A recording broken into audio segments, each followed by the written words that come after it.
life is a game, and you either learn to play the game or the game is going to play you.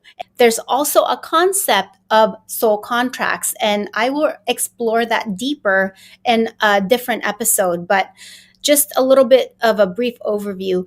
If you believe in the concept of soul contracts, which is metaphysical, then the concept is that different people in your life, whether it's a season, reason, or lifetime, they've come in to play a particular role in the evolution of your soul's growth. So the idea of a soul contract, it's like you guys sat in a boardroom, and your life, you are asking, let's say for instance, your sister, you're in this lifetime, your sister to play a particular role. You're asking, let's say for myself, my ex-husband, hey, I really need to learn about betrayal and forgiveness in this lifetime. Who wants to sign up for it? My ex-husband's soul signed up for it, and he could have very well been my best friend in that lifetime.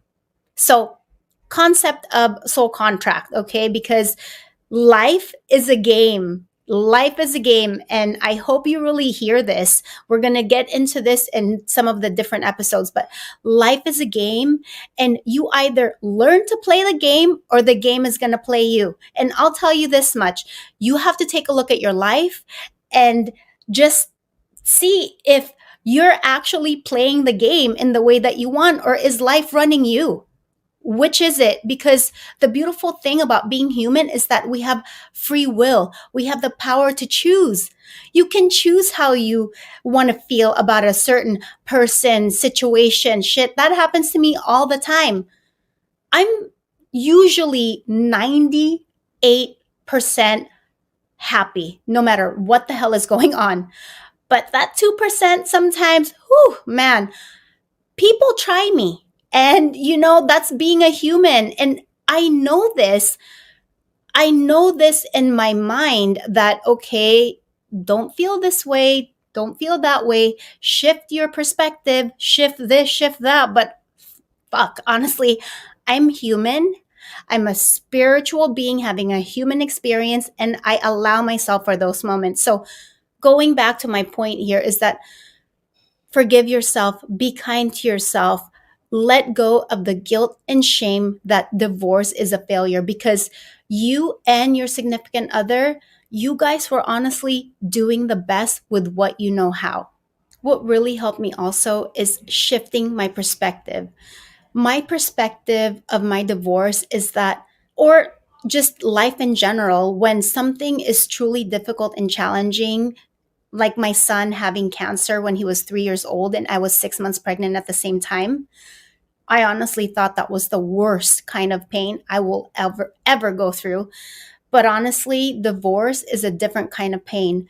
So if you shift your perspective to, I'm going to give you a really nice tip here, seeing that life is always working out for you no matter what could be happening.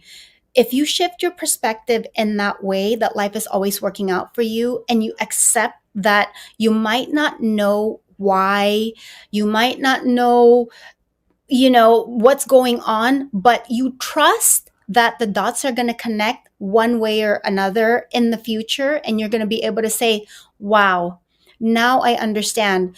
When you get to that place of understanding and shifting your perspective, I promise you, things get a lot easier, even if it's baby steps, incremental steps.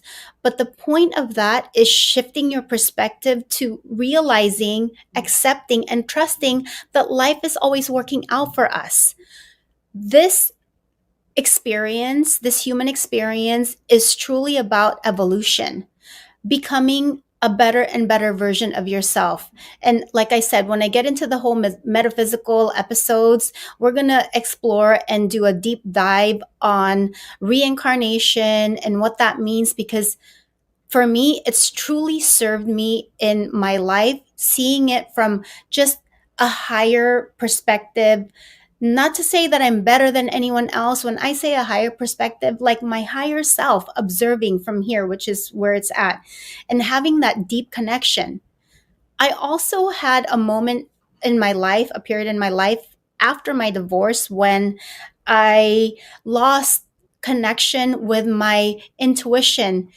And ever since I could remember, I've always been guided by my intuition. I just knew it. I felt it in my body when I was at the wrong place at the wrong time and with the wrong people.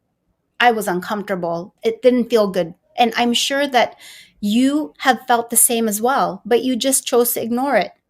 That's what happened to me when I was going through my divorce and the worst times. And my my compass was broken. I had lost connection with that inner guidance that has always put me at the right time, at the right place, and with the right people, because I was trying to make sense of it in my head, in my mind, logically, like, well, maybe it's because of this that happened, or, making excuses and doing this and doing that. Well, that's not how it works, guys.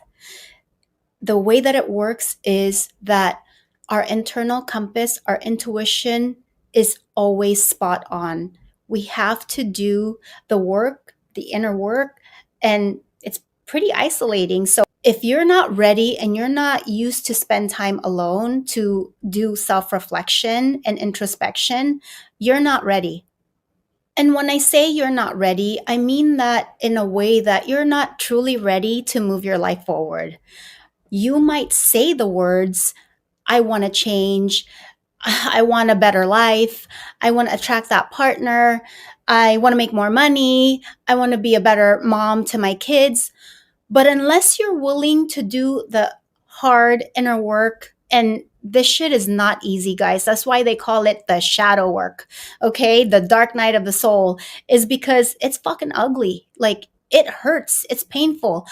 I felt like my body literally was in a vice and I was being pulled in so many different directions during my one of my lowest points, during one of my darkest and most painful times, feeling like I was going to honestly like burst because I was going to implode. I just couldn't I didn't think I could handle yet another test, another expansion. Here's the beautiful part about being human. The human spirit is so resilient, guys. Allow yourself, try yourself, see how far it'll take you. Because a lot of people quit right before they, get to the even like feeling the other side of what that light at the end of the tunnel looks like. Don't quit. Don't give up. I promise you, you are going to see a profound shift if you apply these concepts, these principles, these tips that I've just given you today.